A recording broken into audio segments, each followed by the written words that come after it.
Hey, Lugubrious, real quick. Sorry for the fan noise. It's hot in here. This is not a very breathable fabric. I dressed up for you because they say to dress for the guitar you want, not the ones you have, right? I'm just kidding. Nobody says that. Just a real quick video. I have already did a recent video on Squiers being, some of them being good, some of them not being so good, suggesting that maybe people play more of them to draw a conclusion. But in that video and in sort of my life, I have been recently confessing that I have been a person who took much pride in playing cheap, affordable gear to the point where it's an ego problem, and I'm admitting that to you. That fitting with Keith Williams, my pal's 5-watt world philosophy, the most music from the least gear, well, I took that way to the extreme, and it's the most music from the worst gear. And so over the years, I've played with very questionable gear to try to make the point that you don't need expensive things. And I'm telling you now, underneath that, there's definitely an ego problem that says, because I can't have expensive gear, those people are not better than me, So if you have nice guitars, I don't want you thinking you're better than me because I only have affordable guitars. I think more people probably feel that way, but I'm just admitting it. It's the same kind of thing when people say that feel is all that matters, not all those fancy virtuoso notes. It's only people that can't do the fancy virtuoso thing that say that. Like, it bothers me that Joe Bonamassa can do that. I can confess that to you. Or John Cordy, who has that beautiful legato. Yeah, I could say, I try to say more with a few notes than he says with all the, that's baloney. If I could play like him, I would. So anyway, this is me confessing to you, and it's in the spirit of that confession to talk a little bit about the affordable guitar thing. I really do mean it, that I can only afford affordable guitars. That's a real thing. I'm not just doing that for the ego. I don't have a lot of money, and my line of work doesn't pay well. So because of that, over the years, I've always had to make do with what I had. But there is a good question, and good friends have asked it over the years. I have, 10 or 12. I don't really know how many guitars I have. It's about 12. I could count them for you, but maybe sometime I'll show you. I don't know. Some people like that on YouTube. Maybe I'll do the office studio tour here. But I have a lot of guitars, but they're all affordable. I don't have any expensive. The most expensive guitar I have, I think, is that new PRS NF3. What was that?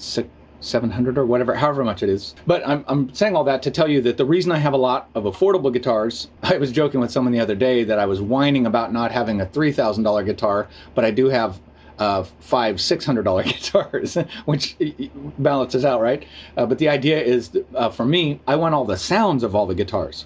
So it is true that I could sell all of these and get one good, custom shop kind of guitar. I wouldn't get a Fender custom shop, but I could get a boutique kind of guitar, or a Sir or something like that, a Friedman or something. I could definitely make that work if I got rid of all the guitars. But frankly, I actually use the sounds in all of these guitars. So if you ever wonder why I will whine about not having a good instrument, and then of course I am whining, but I'm playing with you. Hopefully you can see that.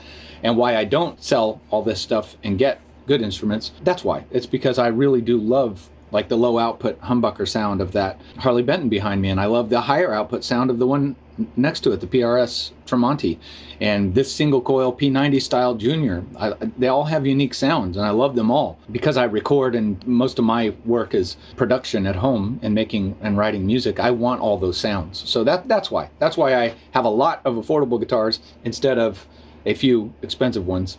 And plus, coming up with the big lump sum of getting an expensive guitar is just pretty impossible for me. But that's okay. I'm actually coming to grips with that in my age. As long as I can admit what's happening, that I'm an older guy, I'm not a full-time musician, I don't gig, music doesn't pay me money, and so I'm very much okay being a hobbyist and an enthusiast here in my office and making music. And this thing here with YouTube is not me necessarily trying to become big time. It's me just having a reason to grab the instrument. For example, I haven't touched a guitar this week at all. And if you look at the date on this, you might know why. This has been a rough week for our country.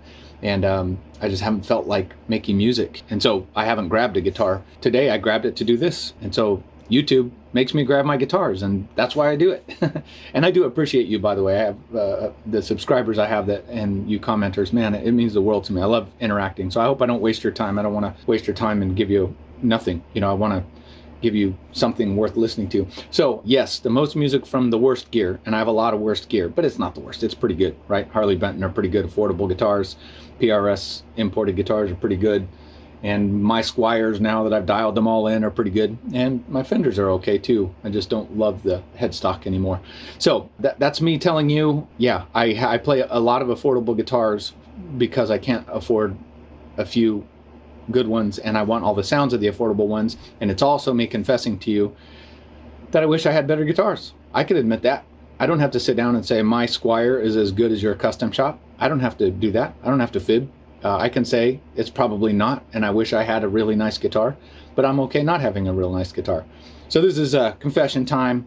I hope you're doing well. Thank you for watching. I really do appreciate it. I never ever take for granted that someone spends their time watching. I promise you that. Take care.